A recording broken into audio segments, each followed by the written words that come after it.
ವ್ಯಾಖ್ಯಾಮುದ್ರಾಂ ಕರಸರಸಿಜೈಃ ಪುಸ್ತಕಂ ಶಂಖಚಕ್ರೆ ಬಿಭ್ರದ್ಭಿನ್ನಸ್ಫಟಿಕರುಚಿರೆ ಪುಂಡರೀಕೆ ನಿಷನ್ನಃ ಅಮ್ಲಾನಶ್ರೀರಮೃತವಿಶತೈರಂಶಭಿಪ್ರಾವಯನ್ ಮಾಮಾವಿರ್ಭೂಯಾತನಗಮಹಿಮಾ ಮಾನಸೇ ವಾಗಧೀಶಃ. ನಮಸ್ತೆ ಪ್ರಾಣೇಶ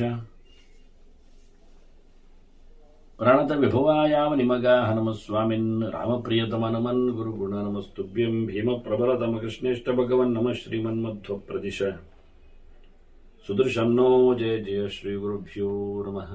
ನಾರಾಯಣಂ ಸುರಗುರುಂ ಜಗದೇಕನಾಥಂ ಭಕ್ತಪ್ರಿಯಂ ಸಕಲ ಲೋಕ ನಮಸ್ಕೃತಂಚ ತ್ರೈಗುಣ್ಯವರ್ಜಿತಮಜ ವಿಭುವಾದ್ಯಮೀಶಂ ವಂದೇ ಭುವಗ್ರಂ ಅಮರಾಸುರಸಿದ್ಧವಂದ್ಯಂ ನಾರಾಯಣಂ ನಮಸ್ಕೃತ್ಯ ನರಂಚೈವ ನರೋತ್ತಮಂ ದೇವೀಂ ಸರಸ್ವತೀ ವ್ಯಾಸಂ ತತೋ ಜಯಮುದೀರಯೇ. ವೇದವ್ಯಾಸರ ಮಹಾಭಾರತದ ಚಿಂತಕರಿಗೆ ವಂದನೆಗಳು. ಶಾಂತಿ ಪರ್ವದ 51ನೆಯ ಪ್ರವಚನ. ಮತ್ತೆ ಭೀಷ್ಮರು ಹೇಳುತ್ತಾರೆ, ಚತುರ್ಮುಖ ತಯಾರಿಸಿದ ಅವನ ನಿರ್ಮಿತಿಯಲ್ಲಿರುವ 1,00,000 ಅಧ್ಯಾಯಗಳ ದಂಡಶಾಸ್ತ್ರದಲ್ಲಿ, ದಂಡನೀತಿ ಶಾಸ್ತ್ರದಲ್ಲಿ ಏನೆಲ್ಲ ವಿಷಯಗಳಿವೆ ಅಂತ ಹೇಳುತ್ತಾ ಕೊನೆಯಲ್ಲಿ ಕೆಲವು ವಿಶೇಷವಾದ ವಿಷಯಗಳ ಬಗ್ಗೆ ಭೀಷ್ಮರು ಪ್ರಸ್ತಾವ ಮಾಡುತ್ತಾರೆ. ಅಂದ್ರೆ ಅದರಲ್ಲಿ ಅನುಕ್ರಮವಾಗಿರುವುದಂತೇನು ವಿಷಯ ಅಲ್ಲ, ಆದರೆ ಅವರು ಹೇಳುವ ರೀತಿಯಲ್ಲಿ ಇದ್ದಾಗ ಅನುಕ್ರಮಣಿಕೆ ಇದೆ ಎನ್ನುವ ಅರ್ಥ ಮಾಡಿಕೊಳ್ಳಬಹುದು. ಹಾಗಾಗಿ ಅಲ್ಲಿನ ವಿಷಯಗಳಲ್ಲಿ ವಿಶೇಷವಾಗಿ ಮತ್ತೆ ಪ್ರಸ್ತಾಪಗೊಂಡಿರತಕ್ಕಂತಹ ಮುಖ್ಯವಾದ ವಿಷಯ ಅದಂಡ್ಯತ್ವಂಚ ವಿಪ್ರಾಣಾಂ ಅಂತ. ಜ್ಞಾನಿಗಳಿಗೆ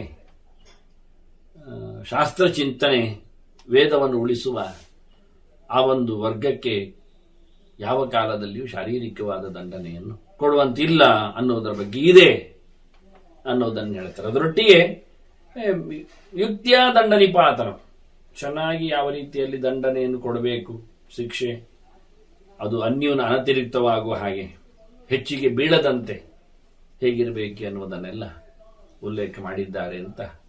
ಪ್ರಧಾನವಾದಂಥ ವಿಷಯವೇ ದಂಡಾಧಿಕಾರಿಗೆ ಸಂಬಂಧಪಟ್ಟಂತೆ ರಾಜನಿಗೆ ಮತ್ತೆ ಅನುಜೀವಿ ಸ್ವಜಾತಿಭ್ಯ ಗುಣೇಭ್ಯಶ್ಚ ಸಮದ್ಭವ, ತನ್ನ ಜಾತಿಗಿಂತ ಮಿಗಿಲಾಗಿ ನಿಂತವನನ್ನು ಅನುಸರಿಸಿರಬೇಕು, ಅಡಿಯಾಳಾಗಿರಬೇಕು, ಅವರು ಉತ್ತಮರು ಆಗಿರುತ್ತಾರೆ.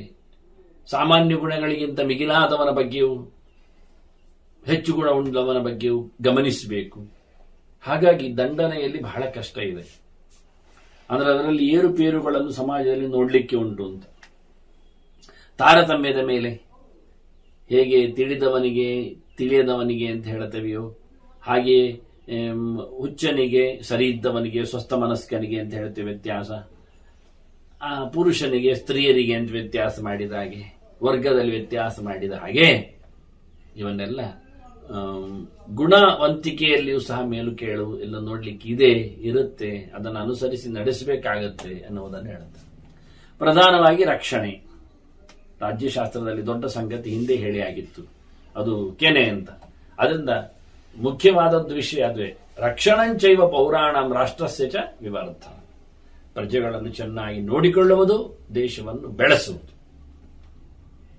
ದೇಶ ವಿಸ್ತಾರ ಮಾತ್ರ ದೊಡ್ಡ ಸಂಗತಿ ಅಲ್ಲ, ದೇಶವನ್ನು ಬೆಳೆಸಬೇಕು, ಪುರೋಗಾಮಿಯಾಗುವಂತೆ ಆರೋಗ್ಯದ ವಿಷಯದಲ್ಲಿ, ನೆಮ್ಮದಿಯ ಸುಖ ಶಾಂತಿಯ ವಿಷಯದಲ್ಲಿ, ಮತ್ತೆ ಸಂಪತ್ತಿನ ವಿಷಯದಲ್ಲೂ, ಧನಧಾನ್ಯದ ಜೊತೆಯಲ್ಲಿ ಆಹಾರ ವಿಹಾರಗಳ, ವ್ಯಾಪಾರ ವ್ಯವಹಾರಗಳ, ಪ್ರಾಮಾಣಿಕತೆ, ಸತ್ಯ ಮುಂತಾದ ವಿಷಯಗಳಲ್ಲಿ ಸಹ ದೇಶದ ಜನರನ್ನು ದೊಡ್ಡವರನ್ನಾಗಿಸಿ, ಗುಣವಂತರನ್ನಾಗಿಸಿ, ವಿಶೇಷವಾದಂತಹ ನೆಲೆಯಲ್ಲಿ ರಾಷ್ಟ್ರದ ರಕ್ಷಣೆ ಅದು ರಾಜನ ವಿಷಯ ಅಂತ ಹೇಳಿ ಅದನ್ನು ಪ್ರಧಾನವಾಗಿ ಮುಟ್ಟಿದ್ದಾರೆ. ಉಪರಾಜರನ್ನು, ಮಾಂಡಲಿಕರನ್ನು, ಅಂದರೆ ಕೈ ಕೆಳಗಿನ ತುಂಡರಸರನ್ನು, ಸಾಮಂತರನ್ನೆಲ್ಲ ಇಟ್ಟುಕೊಳ್ಳಬೇಕು. ಅವರ ಬಗ್ಗೆ ಕೆಲವು ಮಾತುಗಳು ಉಂಟು ಅಂತಾನೆ. ಮಂಡಲಸ್ಥಾಚಯ ಚಿಂತ ರಾಜನ್ ದ್ವಾದಶ ರಾಶಿಕ ಅಂತಾನೆ. ದ್ವಾದಶ ರಾಜಿಕ 12 ರೀತಿಯಲ್ಲಿ ಅಂತವರಿದ್ದಾರೆ ಅಂತ. ಸಾಮಂತರು ಕೈ ಕೆಳಗಿರುವವರು ಅಂದಾಗ ಸಂಬಂಧಿಗಳನ್ನು ರಾಜ ಮಾಡಿದ ನೆಲೆಯಲ್ಲಿ ಅಣ್ಣ ತಮ್ಮಂದಿರು ಆಗ್ತಾರೆ. ಈ ಹತ್ತಿರಿ ಅಣ್ಣ ತಮ್ಮಂದಿರಲ್ಲಿಯೂ ತಂದೆಯ ಅಣ್ಣ ತಮ್ಮಂದಿರ ಮಕ್ಕಳಲ್ಲಿಯೂ ಬರ್ತದೆ. ಹೀಗಾಗಿ ಈ ರೀತಿಯಾದ ಸಾಮಂತರಲ್ಲಿ ಅನೇಕ ವಿಚಾರಗಳಿವೆ.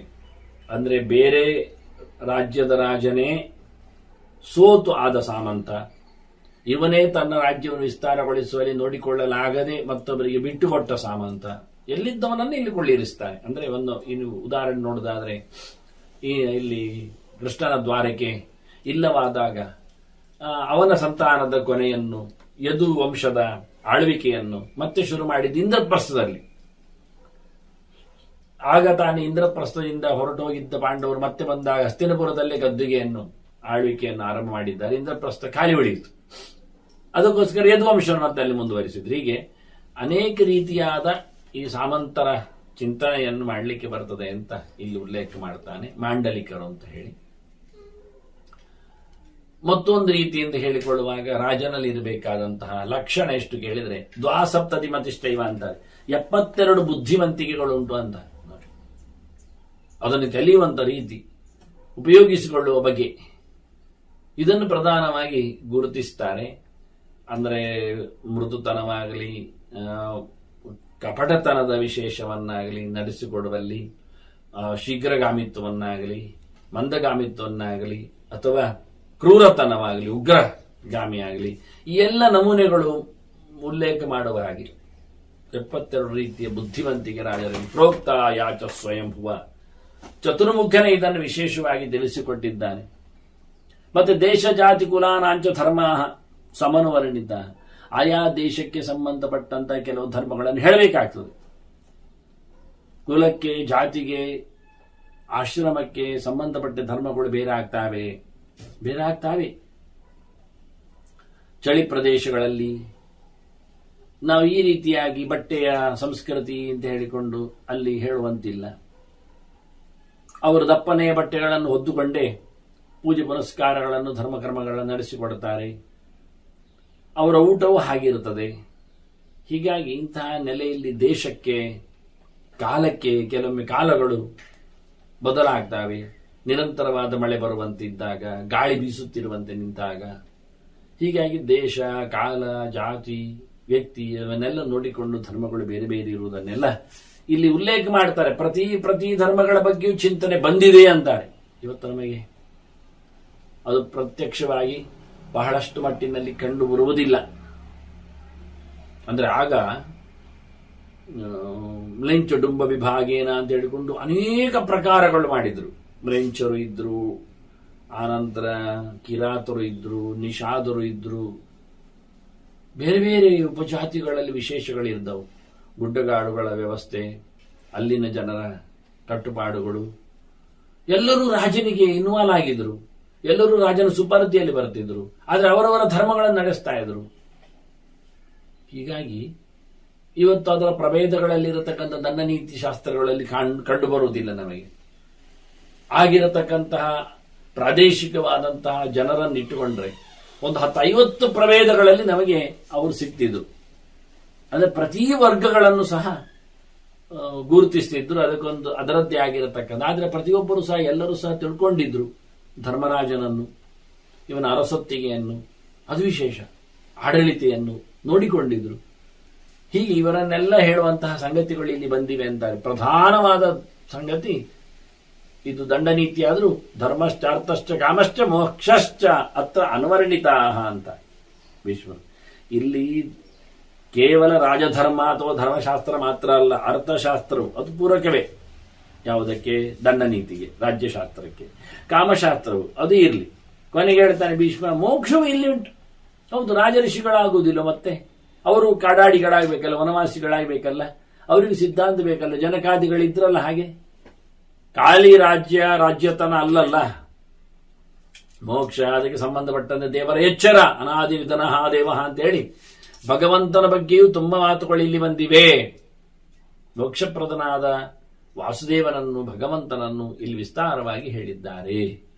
ಅದನ್ನು ಯಾವುದಾದ್ರೂ ಒಂದು ಶಾಸ್ತ್ರ ಓದಿಕೊಂಡರು, ಒಬ್ಬ ಕ್ಷತ್ರಿಯನಾಗಿ ರಾಜ್ಯಭಾರ ಮಾಡುವವ, ಅವ ರಾಜಕುಮಾರನಾಗಿ ಮುಂದೆ ಈಗಿದ್ದವ ಮುಂದೆ ರಾಜನಾಗುವವ, ಅವನು ಒಂದೊಮ್ಮೆ ವಿದ್ಯಾಭ್ಯಾಸ ಪಡೆಯಬೇಕು ಅಂದ್ರು ಕೇವಲ ಕತ್ತಿ ವರಸೆ ಅಥವಾ ವಾಹನಗಳ ಮೇಲೆ ದೌಡಾಯಿಸುವ ಪ್ರಕ್ರಿಯೆ ಇದನ್ನು ಮಾತ್ರ ಅಲ್ಲ, ಅವನು ಕಲಿಯುವಂಥದ್ದು ಧರ್ಮಶಾಸ್ತ್ರ, ಅರ್ಥಶಾಸ್ತ್ರ, ಕಾಮಶಾಸ್ತ್ರ, ಮೋಕ್ಷಶಾಸ್ತ್ರಗಳಿವೆ. ಅವನಿಗೂ ಕಾಮಶಾಸ್ತ್ರದ ಪಾಠಗಳಿವೆ. ಯಾವ ರೀತಿಯಲ್ಲಿ ಸೋಲದಂತೆ ರಾಜ ಸ್ತ್ರೀಯರಿಂದ ಸ್ತ್ರೀ ವಶನಾಗದಂತೆ ಇರಬೇಕು, ಯಾವ ರೀತಿಯಲ್ಲಿ ಸ್ತ್ರೀಯರನ್ನು ವಶ ಮಾಡಿಕೊಳ್ಳಬೇಕು, ಉತ್ತಮ ಮಕ್ಕಳನ್ನು ಯಾವ ರೀತಿಯಲ್ಲಿ ಪಡಿಲಿಕ್ಕೆ ಇದೆ, ಇವೆಲ್ಲ ಚಿಂತನೆಗಳನ್ನು ಅವನಿಗೆ ಕೊಡ್ಲಿಕ್ಕೆ ಉಂಟು. ಬೇಕಾದ ರೀತಿಯಲ್ಲಿ ಬೇಕಾದವರಿಂದ ಕೊಡಿಸ್ಲಿಕ್ಕೆ ಉಂಟು. ಅದು ಒಂದು ಲೆಕ್ಕಾಚಾರ. ಅದನ್ನು ಹೇಳಿಕೊಡ್ತಾರೆ. ಹೇಗೆ ರಾಜಕುಮಾರರನ್ನು ನೋಡಿಕೊಳ್ಳುವಂತಿರಬೇಕು ಈ ವಿಷಯದಲ್ಲಿ ಅವನ ವೈಯಕ್ತಿಕವಾದ ಖಾಸಗಿಯಾದ ಅವನ ಕಾಮದ ನೆಲೆಯನ್ನು ತಿಳಿಸಿಕೊಡುವಲ್ಲಿಯೂ ಶಾಸ್ತ್ರಕಾರರು ಬಹಳಷ್ಟು ಮಾತನಾಡಿದ್ದಾರೆ. ಆದ್ರಿಂದ ಇದು ಪ್ರಧಾನವಾಗಿ ಮೋಕ್ಷಶಾಸ್ತ್ರವಾಗಿದೆ. ದೇವರ ಬಗ್ಗೆಯೂ ಮಾತಾಡಿದ್ದೇವೆ, ಅದನ್ನು ತಿಳಿಸಿಕೊಳ್ಳ. ಆದ್ರಿಂದ ಯಾವುದಾದ್ರೂ ಒಂದು ಯಾರಿಗೆ ಸಂಬಂಧಪಟ್ಟ ಶಾಸ್ತ್ರವನ್ನು ಓದಿದ್ದರೂ ಒಬ್ಬ ಪರಿಪೂರ್ಣವಾದ ನಾಲೆಜ್ ಅನ್ನು ಪಡಿತಾನೆ. ಇವತ್ತಿನಾಗ ಆತನ ಸರ್ವಮುಖದ ಅಭಿವೃದ್ಧಿಗೆ, ಇಹಪರದ ಸೌಖ್ಯಕ್ಕೆ ಅನುಕೂಲವಾಗುವಂತಹ ಶಾಸ್ತ್ರ ಒಂದು ಇವತ್ತು ಓದತಕ್ಕಂತಹ ಶಾಸ್ತ್ರ ಕೇವಲ ಇಲ್ಲಿಯೇ ಹೊಟ್ಟೆ ತುಂಬಿಸಲಿಕ್ಕೆ ಮಾತ್ರ ಬಿಟ್ಟರೆ ಪ್ರಗತಿಗೆ ಅನುಗುಣವಾದಂತಹ ಚಿಂತನೆಗಳು ಇವತ್ತಿನ ಯಾವ ಹೊತ್ತಗೆಗಳಲ್ಲಿಯೂ ನಮಗೆ ಆಯ್ಕೆ ಮಾಡಿಕೊಂಡದ್ರಲ್ಲಿ ಬರುವುದಿಲ್ಲ. ಇವೆಲ್ಲ ವೃತ್ತಿಪರ ಶಿಕ್ಷಣ ಅಂತಲೇ ನಾವು ಹೇಳಿಕೊಂಡಿದ್ದೇವೆ. ವೃತ್ತಿಯ ಬಳಿಕ ನಿವೃತ್ತಿಯಾದ ಬಳಿಕ ನಮಗೆ ಏನು ಆ ಶಿಕ್ಷಣ ಸಹಾಯ ಮಾಡುವುದಿಲ್ಲ. ಅದು ಮತ್ತೆ ಯಾವುದಕ್ಕೂ ಉಪಯೋಗಕ್ಕೆ ಬರುವುದಿಲ್ಲ. ಇದು ಹಾಗಲ್ಲ. ಇದು ಬದುಕು ಎನ್ನುವುದೇ ಒಂದು ದೊಡ್ಡ ಸಮಾರಾಧನೆ ಆಗುವಂತೆ. ಅದರಿಂದ ಇಲ್ಲಿ ಭಗವಂತನ ಬಗ್ಗೆ ಹೇಳಿದ ಸಂಗತಿಯನ್ನು ಬಹಳ ಚೆನ್ನಾಗಿ ಹೇಳುತ್ತಾರೆ. ಮತ್ತೆ ಮೂಲ ಕರ್ಮ ಕ್ರಿಯಾಶ್ಚಾತ್ರ ವಿವಿಧ, ಅದರೊಟ್ಟಿಗೆ ವರ್ಣಿತಂಚ ಸ್ಥಿರ, ವಿಶೇಷವಾಗಿ ಮಾಯಾಯೋಗಶ್ಚ ವರ್ಣಿತ, ಹೇಗೆ ಮೋಸಗಳನ್ನು ಮಾಡುತ್ತಾರೆ, ಅದರಲ್ಲಿ ಸಿಕ್ಕಿಬೀಳದಂತೆ ಹೇಗೆ ಬದುಕಬಹುದು, ಅಜ್ಞಾನದ ಮೋಹದ ಪ್ರಕಾರಗಳೇನಿರುತ್ತವೆ, ಮತ್ತೆ ಮೂಲವಾದಂತಹ ಕೆಲಸಗಳು ಅಂದ್ರೆ ಅವರಿಗೆ ಸಂಬಂಧಪಟ್ಟ ನಿತ್ಯ ಕೆಲಸಗಳು, ಒರಿಜಿನಲ್, ಅದರ ವಿಕಾರಗಳು, ಮತ್ತೆ ಅಂದ ಪ್ರಜಾರಕ್ಷಣೆ ಎನ್ನುವುದು ಮೂಲ ಧರ್ಮ ಆಗಿಬಿಟ್ರೆ ಅದಕ್ಕೋಸ್ಕರ ತಪ್ಪು ಮಾಡಿದವರನ್ನು ನಿರ್ಲಿಪ್ತರಾಗಿ ಶಿಕ್ಷಿಸುವಂಥದ್ದು, ಅದರಲ್ಲಿಯೂ ಪ್ರತ್ಯಕ್ಷವಾಗಿ ಅದನ್ನು ಗುರುತಿಸುವಂಥದ್ದೆಲ್ಲ ಅದರ ಉಪಾಂತರ ಕರ್ಮಗಳಾಗ್ತವೆ. ಇವನ್ನೆಲ್ಲ ತಿಳಿಸಿಕೊಡ್ಬೇಕಾಗ್ತದೆ ಅಂತಾರೆ. ಎಲ್ಲ ವಿಷಯದಲ್ಲಿ ಇರತಕ್ಕಂಥ ಮೂಲ ವಿಷಯ ಏನು, ಅಲ್ಲಿಂದ ಯಾವುದು ಹೊರಟು ಬಂದದ್ದು, ಅದಕ್ಕೆ ಸಂಬಂಧಪಟ್ಟ ವಿಷಯ. ಎಲ್ಲದಕ್ಕಿಂತಲೂ ಮುಖ್ಯವಾದಂಥ ಮೂಲ ಏನು ಕೇಳಿದ್ರೆ ಮೂಲಂತ ಚರಣಾರ್ಚನಂ ಅಂತ, ರಾಜನಾಗಿದ್ದುಕೊಂಡೇ ಪ್ರಜಾಕ್ಷೇಮವನ್ನು ಇಟ್ಟುಕೊಂಡೇ ಭಗವಂತನಿಗೆ ಅದನ್ನು ಸಮರ್ಪಿಸುವ ರೀತಿ. ಕರ್ಮಣೇಮಹಿ ಸಂಸಿದ್ಧಿ ಮಾಸಿತ ಜನಕಾದಯ ಹೇಳಿದಾಗೆ ಜನಕಾದಿ ರಾಜರೆಲ್ಲ ಹೇಗೆ ರಾಜ್ಯಭಾರದಲ್ಲಿಯೇ ಭಗವದೆಚ್ಚರವನ್ನು ಸಂಪಾದನೆ ಮಾಡಿಕೊಂಡಿದ್ರು. ಮತ್ತು ಅಲ್ಲಿ ಬಂದಾಗ ಋಷಿಗಳ ಜೊತೆಯಲ್ಲಿ ಅವನ ಚರ್ಚೆ, ಅದನ್ನು ಪ್ರಜೆಗಳಿಗೆ ತಲುಪಿಸುವ ವ್ಯವಸ್ಥೆ, ಅದು ಉಪಾಯಾಶ್ಚ ಅರ್ಥಲಿಪ್ತಾಶ್ಚ ವಿವಿಧ ಭೂರಿ ದಕ್ಷಿಣ. ಅದರಿಂದ ಸಂಪತ್ತನ್ನು ಪಡೆಯುವ ಉಪಾಯಗಳೇನು, ಅದನ್ನು ಹಂಚುವ ಕತೆ ಹೇಗೆ. ಕರಿವಾಗಲೇ ಧರ್ಮರಾಜರು ಹೇಳಿದ್ದಾರೆ ಭೂರಿ ದಕ್ಷಿಣ ಅಂತ. ನಿನಗೆ ದುಡ್ಡು ಹೇಗೆ ಮಾಡೋದು ಅಂತ ನಾನು ಹೇಳಬೇಕಾಗಿಲ್ಲ. ನೀನು ದುಡ್ಡು ವಿತರಣೆ ಮಾಡೋದ್ರಲ್ಲಿ ನೀನು ನಿಂತಿದ್ಯಾ, ಆದ್ರಿಂದ ದುಡ್ಡು ಬರಲೇಬೇಕಲ್ಲ. ನೀ ಭಾರೀ ದಾನ ಧರ್ಮಗಳನ್ನು ಮಾಡುತ್ತೀರಿ ಅಂತ ಒಬ್ಬರಿಗೆ ಹೇಳಿಬಿಟ್ರೆ, ವಿಶೇಷವಾದ ಯಜ್ಞಯಾಗಗಳು ಅನೇಕವಾದ ಸಂತರ್ಪಣೆಗಳು ಆಗ್ತವೆ ಹೇಳಿದ್ರೆ ಅವನಿಗೆ ದುಡ್ಡು ಬಂದಿರುತ್ತದೆ ಅಂತ ಅರ್ಥ. ಶ್ರೀಮಂತನಾಗಿಯೇ ಬೇಕಲ್ಲ, ಇಲ್ಲಾದ್ರೆ ಆಗುದೇ. ಇನ್ನೊಬ್ಬರನ್ನು ತೆಗೆದುಕೊಡೋದ್ರಿಂದ ಇವನು ಆಗ್ತಾನ ಧರ್ಮಾತ್ಮ, ಪುಣ್ಯ ಇವನಿ ಬರುತ್ತ. ಅದು ಧರ್ಮರಾಜನ ಕರೆದೇ ಹೇಳ್ತಾನೆ, ಭೂರಿ ದಕ್ಷಿಣ, ನೀನು ಭಾರಿ ಜನರನ್ನು ಸಂತೋಷಪಡಿಸಿದವ, ಹಾಗಾಗಿ ಸಂತೋಷವನ್ನು ಪಡಿಸಲು ಸುಗವಾದರೂ ಧರ್ಮದ ನೆಲೆಯಲ್ಲಿ ಸಂಪತ್ತನ್ನು ಪಡಿಬೇಕು. ಅದಿಲ್ಲದ್ರೆ ಅವರು ಹಾಳು ಮಾಡುತ್ತಾರೆ. ರಾಜ ಏನು ಕೇಳುವುದಿಲ್ಲ, ಆದ್ರಿಂದ ದುರ್ವ್ಯಸನಗಳಲ್ಲಿ ಅದನ್ನು ಬಳಸಿಕೊಳ್ತಾರೆ. ರಾಜ ಇಷ್ಟು ಅಂಶವನ್ನು ಕೇಳ್ತಾನೆ ಅಂದ್ರೆ ಅದನ್ನು ಉಳಿಸಿಕೊಂಡು ರಾಜನಿಗೆ ತಲುಪಿಸಿಕೊಳ್ತಾರೆ. ಅದರಿಂದ ರಾಜ ಒಳ್ಳೆಯ ಕೆಲಸವನ್ನು ಮಾಡಲಿಕ್ಕೆ ಆಗತ್ತೆ. ಇದನ್ನೆಲ್ಲ ಹೇಳ್ತಾರೆ, ಅವ್ರು ಮಾಡಲಿಕ್ಕೆ ಉಂಟು. ಮತ್ತೆ ದೂಷಣ ಸ್ರೋತ ಸಾಂಚೈವ ವರ್ಣಿಜಂತ ಸ್ಥಿರಾಂಬಸ, ನೀರಿನ ಬಗ್ಗೆ ಮಾತಾಡಿದ್ದಾನಂತಾರೆ. ರಾಜ್ಯದಲ್ಲಿ ದೊಡ್ಡ ವಿಷಯ ನೀರೇ. ಬರಬಾರದು, ಸಮೃದ್ಧಿ ಇರಬೇಕು, ಕ್ಷಾಮ ಇರಬಾರದು, ಕ್ಷೇಮ ಇರಬೇಕು ಅನ್ನುವುದು ಮುಖ್ಯ. ಹಾಗಾಗಿ ಲೋಕದಲ್ಲಿ ಬರಬರದಂತೆ ಬೇಕಾಗಿರತಕ್ಕಂತಹ ಹರಿಯುವ ನೀರಿನ ವ್ಯವಸ್ಥೆ, ತುಂಬಿ ತುಳುಕುವ ಜಲಾಶಯಗಳ ವ್ಯವಸ್ಥೆ, ಇವನ್ನೆಲ್ಲ ಮಾಡಲಿಕ್ಕೆ ಉಂಟಂತಾನೆ.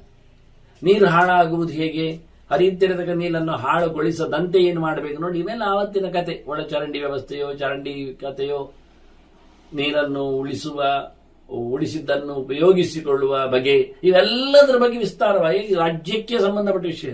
ಜನರಿಗೆ ಆಹಾರ ಮತ್ತು ನೀರನ್ನು ತಲುಪಿಸುವ ಜವಾಬ್ದಾರಿ ದೊಡ್ಡದು ರಾಜನತ್ತು. ಅದು ಸುಂದರವಾಗಿ, ಸುಲಭವಾಗಿ, ಒಳ್ಳೆಯ ರೀತಿಯಿಂದ, ಸುಖಕರವಾಗಿ ಅದನ್ನು ಪಡಿಬೇಕಾದ್ರೆ ಒಂದಿಷ್ಟು ಜನ ಚೈನ್ ಲಿಂಕ್ಸ್ಗಳು, ಮತ್ತೆ ಅದರಲ್ಲಿ ಒಂದಿಷ್ಟು ಕಲಬೆರಕೆಗಳು, ಮತ್ತೆ ಒಂದಿಷ್ಟು ಅದರಲ್ಲಿ ನುಗ್ಗಲುಗಳು ಆ ಎಲ್ಲ ಬರಲಿಕ್ಕಿಲ್ಲ. ಇದು ಕ್ರಿಯೇಟೆಡ್. ನಾನೊಂದು ಕಡೆ ಕೇಳಿದ್ದೆ, ಅಲ್ಲಿ ಯಾವುದೊಂದು ಶುದ್ರ ದೈವವನ್ನು ಇಟ್ಟಿದ್ದಾರಂತೆ, ಅದನ್ನು ಉಪಯೋಗಿಸಿಕೊಳ್ಳುತ್ತಾರೆ, ಉಪಾಸನೆ ಮಾಡುತ್ತಾರೆ. ಅದಕ್ಕೆ ನೆತ್ತರು ಬೇಕಾಗತ್ತೆ, ಅಂದ್ರೆ ಇವರು ತಾಮಸವಾದ ಆರಾಧನೆ ಮಾಡೋದ್ರಿಂದ.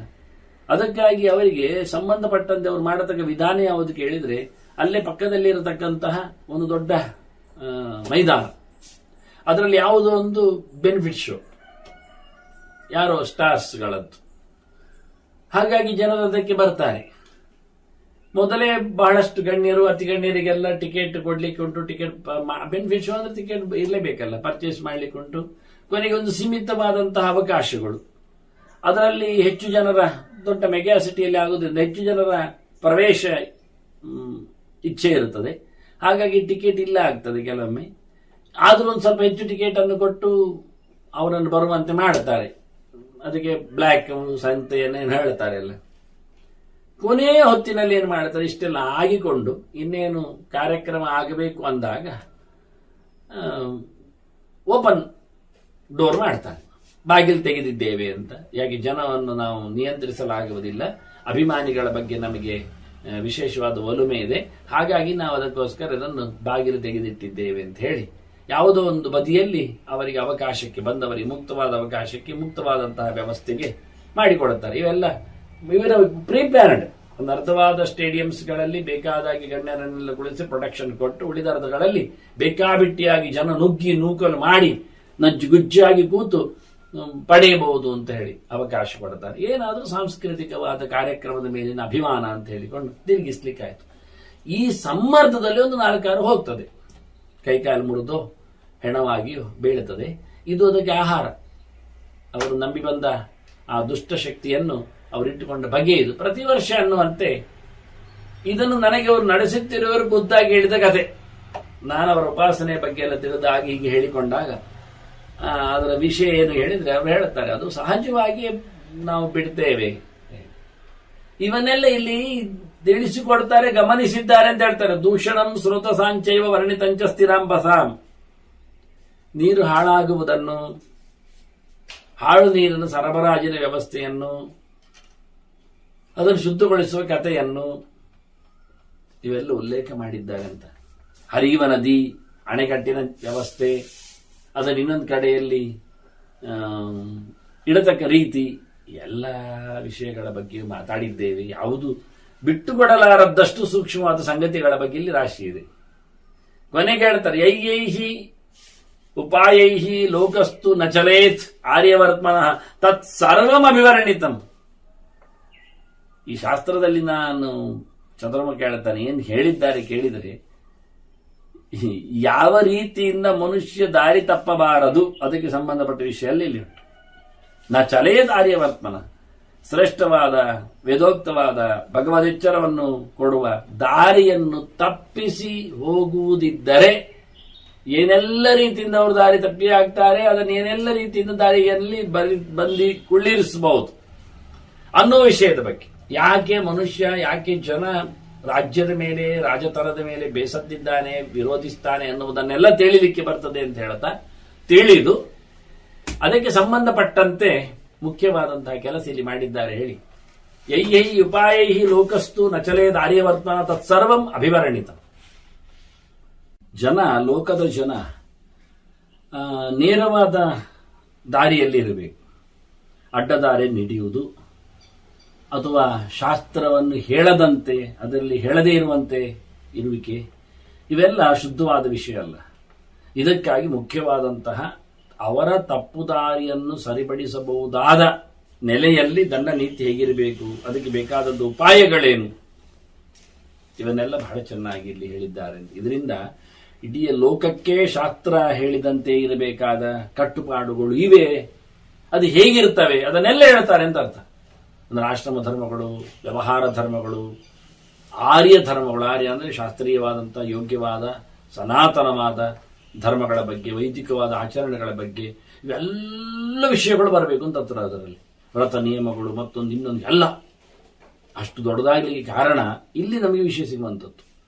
ನಚಲೇದಾರ್ಯ ವರ್ತಮನಃ ಅಂತ. ಲೋಕ ಅಂದ್ರೆ ಎಲ್ಲ ಜಾತಿಯವರು, ಎಲ್ಲ ಪಂಗಡದವರು, ಎಲ್ಲ ಆಶ್ರಮದವರು, ಎಲ್ಲ ಧರ್ಮದವರು. ಅವರು ಯಾರು ವೈದಿಕವಾದ ಧರ್ಮದಿಂದ ಆಚೆಗೆ ಹೋಗದಂತೆ ಅವರು ಇರಬೇಕು. ಪ್ರಧಾನವಾದ ಭಗವಂತನ, ಆರ್ಯ ಅಂದ್ರೆ ಸರ್ವೋತ್ತಮನಾದ ಭಗವಂತ.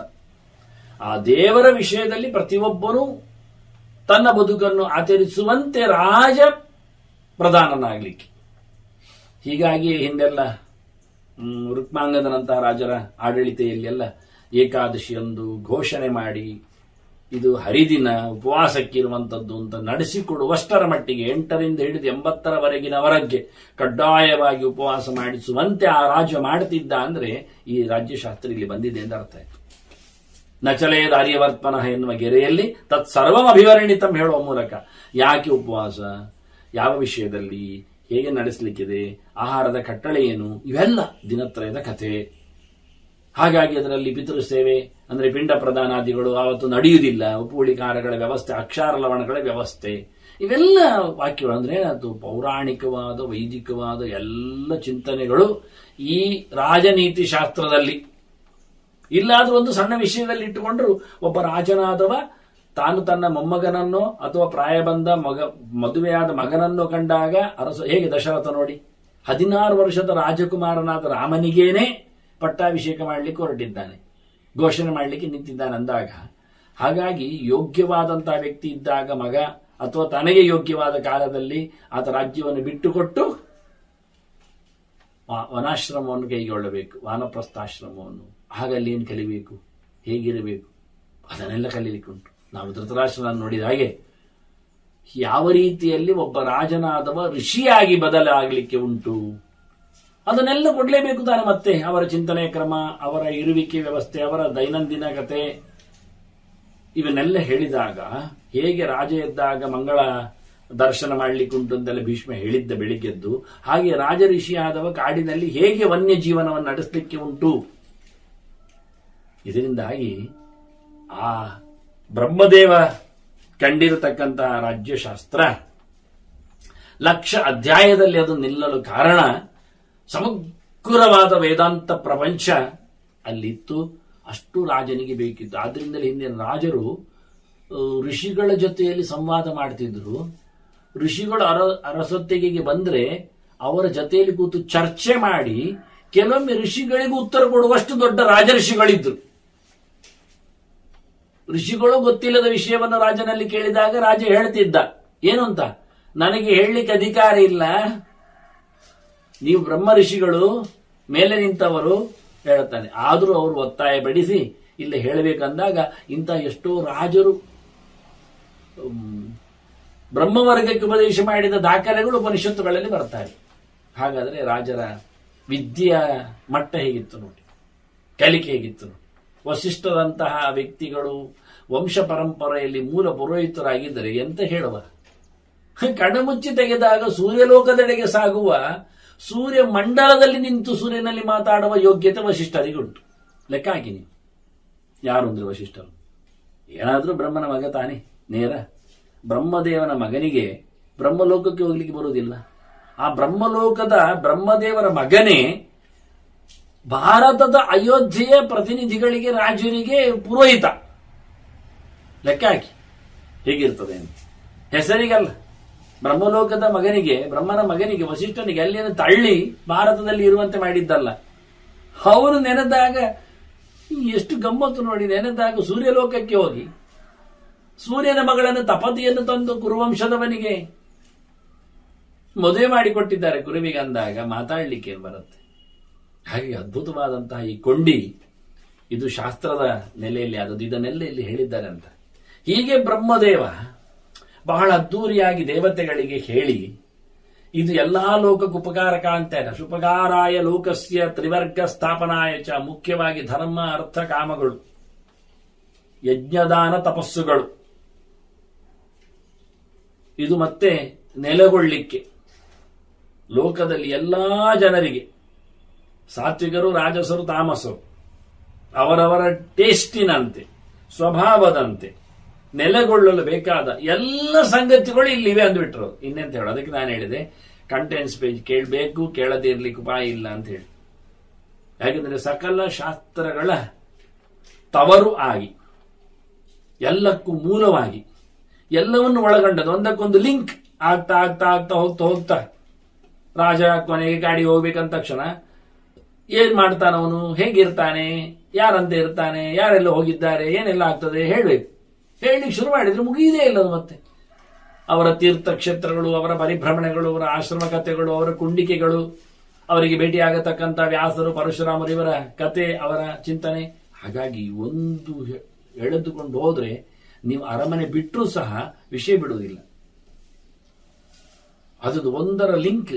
ಏಕೆಂಚ ತತ್ವತೋ ಜ್ಞಾತು ಮೀರಾ ಸರ್ವಜ್ಞತ ಅಂದರ ಅಂತ ಆಚಾರ್ಯ ಮತ್ತು ಹೇಳಿದಾಗೆ, ನಿನಗೆ ಒಂದು ವಿಷಯ ಗೊತ್ತಾಗಬೇಕಾ, ನೀನು ಸರ್ವಜ್ಞನಾಗಬೇಕು, ಇಲ್ಲಾಂದ್ರೆ ಆಗುವುದೇ ಇಲ್ಲ ಅಂತ. ಏನು ಸಣ್ಣ ವಿಷಯ ಇರಲಿ, ಒಂದು ಲಿಂಬೆ ಹಣ್ಣಂತೆ ತಿಳ್ಕೊಳ್ಳಬೇಕಾದ್ರೆ ಆಯ್ತು, ಅದರಲ್ಲಿ ಇರತಕ್ಕಂಥ ಹುಳಿ ರಸದ ವ್ಯವಸ್ಥೆ, ಅದನ್ನು ಉಪಯೋಗಿಸುವ ವಿಧಾನಗಳು, ಅದನ್ನು ಆಯುರ್ವೇದ ಶಾಸ್ತ್ರದಲ್ಲಿ ಯಾವುದಕ್ಕೆಲ್ಲ ಬಳಸಬಹುದು ಅಂತ. ಹೊಟ್ಟೆ ಹೋದ್ರೆ ಏನಾಗುತ್ತೆ ಅನ್ನೋ ಅದನ್ನು ಹೊಟ್ಟೆ ಕತೆ ಗೊತ್ತಾಗಬೇಕು. ಅದರ ಮತ್ತೆ ಜಾತಿ ಪ್ರಭೇದಗಳು, ಉಪಜಾತಿಗಳು, ಲಿಂಬೆದ್ದು ಅದನ್ನು ನೆಟ್ಟವರ ಕತೆ, ಬೀಜದ ವ್ಯವಸ್ಥೆ, ಈಗ ಹೋಗ್ತಾ ಹೋಗ್ತಾ ಅದರ ಎಲೆ, ಅದರಲ್ಲಿ ಇರತಕ್ಕಂಥ ಆಸಿಡ್, ಅದರಲ್ಲಿ ಆಗತಕ್ಕಂಥ ಮುಳ್ಳಿನ ಕತೆ, ಹೀಗೆ ಯಾವುದೇ ವಿಷಯವನ್ನಾದರೂ ಪೂರ್ತಿಯಾಗಿ ತಿಳಿಬೇಕಾದ್ರೆ ಅವನು ಸರ್ವಜ್ಞನಂತ ಆಗಬೇಕಾಗುತ್ತದೆ. ಅದನ್ನು ಉಪಯೋಗಿಸುವ ಜನ, ಅವನ ಜಾತಕ, ಅವನ ಪರಿಸ್ಥಿತಿ, ಅವನ ಬದುಕು, ಹೀಗೆ ಬಹಳ ಚೆನ್ನಾಗಿ ಉಪಕಾರಾಯ ಲೋಕಸ್ಯ ಅಂದ್ರೆ ಇಡೀ ಜಗತ್ತಿನ ಉಪಕಾರಕ್ಕಾಗಿ ಬಂದ ಇದು ಕೃತಿ. ನವನೀತಂ ಸರಸ್ವತ್ಯಾ ಬುದ್ಧಿರೇಶ ಪ್ರಭಾಷಿತ ಅಂದರೆ ಯಾತ್ರ ಹೇಳ್ತಾ ಅಲ್ಲ, ಚತುರ್ಮುಖ ಹೇಳ್ತಾನೆ, ಇದು ಏನ್ ಹೇಳುವ, ಇದು ಮಾತಿನ ಮೊತ್ತ. ಸರಸ್ವತ್ಯ ನವನೀತಂ, ಇದು ಬೆಣ್ಣೆ, ಸರಸ್ವತಿಯ ಬೆಣ್ಣೆ ಇದು ಅಂತಾನೆ, ಮಾತಿನ ಬೆಣ್ಣೆ ಇದು. ಇದು ಈಗ ತುಪ್ಪ ಬಂದಿದೆ. ನವನೀತಂ, ಈಗ ತಾನೇ ಕಡೆದು ಕೆನೆ ತೆಗೆದ ಕತೆ ಇದು, ಕಾಯಿಸಿದ ಸೊತ್ತಿದು. ಬುದ್ಧಿರೇಶ ಪ್ರಭಾಷಿತ, ಇದು ನನ್ನ ಇವತ್ತಿನ ಕಂಪೈಲಿಂಗ್ ಅಂತಾನೆ ಚತುರ್ಮುಖ. ನಾನು ನಿನಗೆ ತಯಾರು ಮಾಡಿಕೊಟ್ಟಿದ್ದೇನೆ. ದೇವತೆಗಳು ಬಂದು ಕೇಳಿದ್ದಕ್ಕೆ ಏನಾಯ್ತು ಅಂದಕ್ಕೆ ದೇವತೆಗಳಿಗೆಲ್ಲ ಇದನ್ನು ಹೇಳಿಬಿಟ್ಟ, ಇಂದ್ರಾದಿಗಳಿಗೆಲ್ಲ ನೋಡಿದ ಸಂಗತಿ ಹೀಗಿದೆ ಅಂತ. ಇದು ಬಂದಿದೆ. ಅದನ್ನ ದಂಡೇನ ಸಹಿತಾಹ್ಯೇಷ ಲೋಕರಕ್ಷಣ ಕಾರಿಕ ನಿಗ್ರಹ ಅನುಗ್ರಹರತ ಲೋಕಾನ್ ಅನುಚರಿಷ್ಯತಿ. ಇಲ್ಲಿ ವಿಷಯ ಮುಖ್ಯವಿರುವುದೇ ದಂಡೇನ ಸಹಿತಾಹ್ಯೇಷ. ಇದು ಲೋಕವನ್ನು ಯಾವುದೇ ರೀತಿಯಾಗಿ ಮಾರ್ಗದಿಂದ ತಪ್ಪಿಸದಂತೆ ರಕ್ಷಣೆ ಮಾಡಲು ಬಂದಿರತಕ್ಕಂತಹ ಇದು ವ್ಯವಸ್ಥೆ. ಅದಕ್ಕೆ ಮುಖ್ಯವಾದದ್ದೇ ದಂಡ. ಅದರಲ್ಲಿ ನಿಗ್ರಹ ಅನುಗ್ರಹ. ರಾಜ ಬಡಿಲಿಕ್ಕೂ ಆಗತ್ತೆ, ಜನರನ್ನು ಅಧಿಕಾರದಿಂದ ಅವನನ್ನು ಉಚ್ಚಾರ ಸ್ಥಿತಿಯಲ್ಲಿ ತರಲಿಕ್ಕೂ ಆಗ್ತದೆ. ಆ ನೆಲೆಯಲ್ಲಿ ಲೋಕ ಇದನ್ನು ಒಪ್ಪಬೇಕು, ಲೋಕ ಇದರ ಬೆನ್ನಿಂದ ಬರಬೇಕು. ದಂಡೇನ ನಿಯತೇ ಚೇಯಂ ದಂಡನ್ ನಯತಿವಾ ಪುನಃ ದಂಡನ ಇತಿ ತಿಖ್ಯಾತ ತ್ರಿಲೋಕಾನ್ ಅವಪತ್ಸ್ಯತೆ. ಇದಕ್ಕೆ ದಂಡನೀತಿ ಶಾಸ್ತ್ರ ಅಂತ ಹೆಸರು. ದಂಡನೀತಿ ಅಂದ್ರೆ ಒಬ್ಬ ವ್ಯಕ್ತಿಯನ್ನು ನಾವು ದಂಡದಿಂದ ದಾರಿಗೆ ತರ್ತೇವೆ ಅಂತ. ದಂಡ ಅಂದ್ರೆ ಹೊಡಿಲೇಬೇಕು ಅಂತಿಲ್ಲ, ಅದರ ದರ್ಶನವಾಗತ್ತೆ, ಅದರ ಇಂಪ್ಲಿಮೆಂಟೇಷನ್ ಸಹ ಆಗ್ತದೆ, ನಿಯಮ. ಹಾಗಾಗಿ ದಂಡೇನ ನಿಯತೆ ಅಥವಾ ದಂಡನ್ ನಯತ್, ನಾವು ಶಿಕ್ಷೆಯನ್ನೇ ಕೊಟ್ಟು ಬಿಡುತ್ತೇವೆ, ಅವನ ಮೇಲೆ ಅಧಿಕಾರವನ್ನೇ ತೋರಿಸಿ ಬಿಡುತ್ತೇವೆ. ಹಾಗಾಗಿ ಅದು ನಿಲ್ತದೆ. ಲೋಕದ ಅಂದ್ರೆ ಕತ್ತಿ ತಲೆಯ ಮೇಲೆ ತೂಗಿದೆ ಅಂದಾಗ ಮನುಷ್ಯ ಧರ್ಮವನ್ನು ಚೆನ್ನಾಗಿ ಮಾಡ್ತಾನಲ್ಲ, ಹಾಗೆ ದಂಡ ಉಂಟು ಅಂದ ತಕ್ಷಣ ತೆಪ್ಪಗೆ ಮಾಡ್ತಾನೆ. ಕೋಲು ಹಿಡಿದಾಗ ಮಗು ಹೇಗೆ ಅಳುತ್ತದೋ ಹಾಗೆ ಹೊಡಿಬೇಕಾಗಿಲ್ಲ, ತೋರಿಸಿದ್ರೆ ಸಾಕಾಗ್ತದೆ. ಕೆಲವು ಜನರಿಗೆ ತೋರಿಸುವ ಗುಟ್ಟು ಗೊತ್ತಿಲ್ಲ, ಅದರಿಂದ ಹೊಡಿತಾರೆ, ಅದು ತಪ್ಪು. ಹಾಗಾಗಿ ದಂಡ ಮನುಷ್ಯನನ್ನು ದಾರಿಯಲ್ಲಿ ತರ್ತದೆ ಅಂತಾರೆ. ದಂಡ ಮಾಡಿದಾಗ ಪ್ರಯೋಗಿಸಿದಾಗ ಆಗಬೇಕಾಗಿಲ್ಲ ಅಂತ. ಹೀಗೆ ದಂಡ ನೀತಿಯ ಕಥೆಯನ್ನು ಇದಕ್ಕೆಲ್ಲ ಬಹಳಷ್ಟು ಅಸ್ಥಾನ ಸ್ಥಾನದ ವ್ಯವಸ್ಥೆಯಲ್ಲಿ ಹೇಳಿದ್ದಾರೆ. ಟೋಟಲಿ ಷಡ್ಗುಣ್ಯ ಗುಣಸಾರೈಷ ಸ್ಥಾಸ್ಯತ್ಯಗ್ರೇ ಮಹಾತ್ಮಸು. ಇದು ಮನುಷ್ಯನನ್ನು ಬೆಳೆಸುವುದರಲ್ಲಿ ಪ್ರಧಾನವಾದಂತಹ ವಸ್ತು ಆಗಿದೆ. ವಿಶೇಷವಾಗಿ ರಾಜಕೀಯಕ್ಕೆ ಸಂಬಂಧಪಟ್ಟಂತೆ, ರಾಜತನಕ್ಕೆ ಸಂಬಂಧಪಟ್ಟಂತೆ ಇದು ದೊಡ್ಡ ದೊಡ್ಡ ವ್ಯಕ್ತಿಗಳಲ್ಲಿ ಪ್ರಮುಖವಾಗಿ ಇದು ನೆಲೆಗೊಂಡಿರತಕ್ಕಂತಹ ಶಾಸ್ತ್ರ ಆಗ್ತದೆ ಅಂತ. ನಾನಂತೂ ನೆಲೆಯಲ್ಲಿ, ಈ ನೆಲದಲ್ಲಿ ಇದು ದೊಡ್ಡ ಮಾತನ್ನು ನಾನು ಚೆಲ್ಲಿದ್ದೇನೆ ಅಂತಾರೆ ಚತುರ್ಮುಖ. ಭುವಿ ವಾಚೋಗತಂ ಯಚ್ಚ ತಚ್ಚ ಸರ್ವಂ ಸಮರ್ಪಿತಂ ಅಂತ. ಮಾತಿನ ಮೊತ್ತವನ್ನೇ ಇಲ್ಲಿ ಕೊಟ್ಟು ಬಿಟ್ಟಿದ್ದೇನೆ. ಈ ನೆಲಕ್ಕೆ ನನ್ನ ಮಾತಿನ ರಾಶಿ ಬಿದ್ದಿದೆ. ಅಂದ್ರೆ ಎಲ್ಲ ವಾಂಗ್ಮಯಗಳು ಇಲ್ಲಿ ನೆಲೆಗೊಂಡಿವೆ. ಅಂದ್ರೆ ಏನಾಯ್ತು, ಚತುರ್ಮುಖ ಕಲಿತದ್ದನ್ನೆಲ್ಲ ಒಂದು ದೃಷ್ಟಿಯಿಂದ ದಂಡನೀತಿಯ ನೆಲೆಯಲ್ಲಿ ತಂದಿದ್ದಾನೆ. ಹೆಡ್ಡಿಂಗ್ ದಂಡನೀತಿಯಿಂದ ನಾನು ಆಗ ಹೇಳಿದ ಹಾಗೆ ಇದರಲ್ಲಿ ವೇದಾಂತ ಶಾಸ್ತ್ರ, ತರ್ಕಶಾಸ್ತ್ರ, ಉಪನಿಷತ್ತು, ಪುರಾಣಗಳು, ಹಿನ್ನೆಲೆಗಳು, ವ್ರತ ನಿಯಮಗಳು, ಎಲ್ಲ ಪದ ಪೂಜೆ ಪುನಸ್ಕಾರಗಳು, ಯಜ್ಞ ಎಲ್ಲ. ಈಗ ನೀವು ಕೇಳಿ, ರಾಜರು ಏನು ಮಾಡಬೇಕು, ಯಾವ ಯಜ್ಞ ಮಾಡಬೇಕು, ಅಶ್ವಮೇಧ ಯಾಗ ಮಾಡಬೇಕು, ರಾಜಸೂಯ ಮಾಡಬೇಕು, ಹೇಗೆ ಮಾಡಲಿಕ್ಕೆ ನೋಡಿ. ಒಂದು ಅಶ್ವಮೇಧ ಯಾಗ ಮಾಡಲಿಕ್ಕೆ ಧರ್ಮರಾಜ 5 ವರ್ಷ ತೆಗೆದಿದ್ದಾನೆ. ಹಾಗಾದ್ರೆ ಎಷ್ಟು ಗೌಜಿ ಇರ್ಲಿಕ್ಕಿಲ್ಲ, ಯಾವ ನಮೂನೆ ಇರ್ಲಿಕ್ಕಿಲ್ಲ.